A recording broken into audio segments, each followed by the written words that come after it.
ជំរាបសួរបងប្អូនទាំងអស់គ្នាថ្ងៃនេះគឺខ្ញុំមកចង់បង្ហាញបងប្អូនទាក់ទងទៅនឹងអំពីក្បាលបាញ់ទឹកស្រោចដំណាំប្រភេទក្បាលបាញ់ទឹកដែលខ្ញុំបានដាក់បង្ហាញជូនបងប្អូននេះគឺប្រភេទក្បាលបាញ់សាច់ខ្នាតទំហំលេខ34ណាប្រភេទនេះគឺយើងអាចកំណត់វាវិលជុំក៏បានវិលមកខាងក៏បានដែរយើងចង់វាវិល180ដឺក្រេក៏បានវិល360ដឺក្រេក៏បានហើយទាក់ទងទៅនឹងចម្ងាយដែលវាបាញ់បាននេះប្រភេទនេះគឺបាញ់បានចម្ងាយជាមធ្យមចន្លោះពី10ទៅ5-10ម៉ែត្រហើយនេះការបាញ់ឆ្ងាយសាច់ហ្នឹងគឺវាអាស្រ័យទៅលើសម្ពាធទឹកដែលយើងប្រើជំរុញពីម៉ូទ័រឬក៏ម៉ាស៊ីនហើយនៅក្នុងវីដេអូដែលខ្ញុំបានធ្វើបង្ហាញជូនបងប្អូននេះគឺខ្ញុំប្រើម៉ូទ័រកម្លាំងម៉ាសេសហ្នឹងគឺយើងអាចប្រើប្រភេទទម្លាក់ដងក៏បាននៅលើគោកក៏បានដែរហើយនៅក្នុងវីដេអូនេះគឺខ្ញុំប្រើប្រភេទម៉ូទ័រទម្លាក់ដងទឹកហើយតាក់ទងទៅនឹងការស្រោចដំណាំផ្សេងមិនថាជាប្រភេទដំណាំមកផ្លែឬក៏បន្លែផ្លែឈើហ្នឹងគឺយើងអាចប្រើប្រាស់ស្រោចហើយរបៀបក្នុងការដំឡើងគឺវាងាយស្រួលទេបងប្អូនមិនសូវជាពិបាកទេហើយតាក់ទងទៅនឹងរបៀបក្នុងការតភ្ជាប់វិញគឺយើងអាចប្រើជាមួយនឹងម៉ាស៊ីនក៏បានជាមួយនឹងម៉ូទ័រក៏បានដែរបងប្អូនគឺងាយស្រួលទេហើយប្រភេទក្បាលស្រោចនេះគឺយើងអាចប្រើប្រាស់បានយូរបងប្អូនគឺយើងទុកចោល5ថ្ងៃគឺវាមិនងាយជាខូចទេហើយគុណភាពវាគឺវាល្អក្នុងការប្រើប្រាស់កន្លែងក្បាលបាញ់នឹងទឹកនេះគឺយើងមានកន្លែងសារ៉េមួយទៀតបងប្អូនគឺយើងចង់ឲ្យវាសាច់ដូចជាទឹកភ្លៀងគឺវាមានកន្លែងសារ៉េនៅពេលដែលយើងសារ៉េទៅវានឹងប៉ះកន្លែងវានឹងបែកទឹកសាច់ដូចស្តៀងនឹងទឹកភ្លៀងបងប្អូន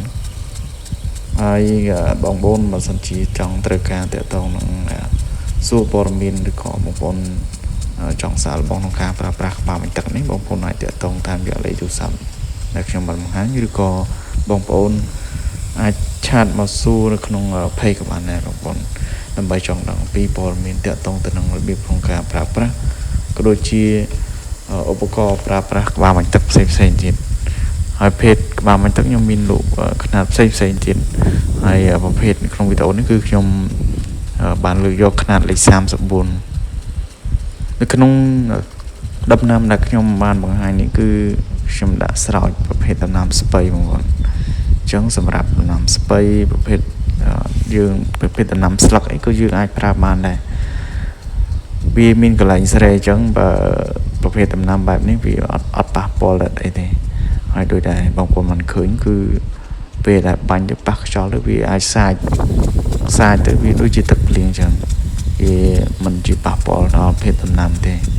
ដោយសារតែទឹកបាញ់វាបានឆ្ងាយអញ្ចឹងទៅវាបែកផ្សេង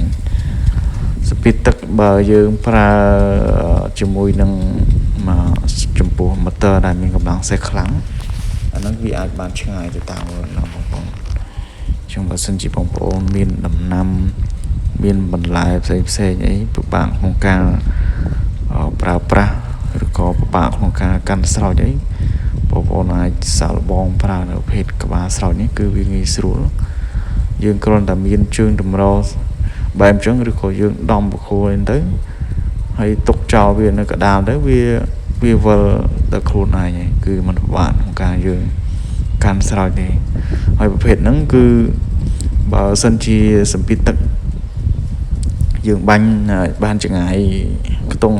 10ម៉ែត្រអីវាអាចបានមួយខាង10ម៉ែត្រអញ្ចឹងវារាប់បើយើងរាប់ពីចំណុចកដាលกับចិត្តហ្នឹងគឺវាបាន20ម៉ែត្រដោយបងប្អូនមិនឃើញហ្នឹងគឺ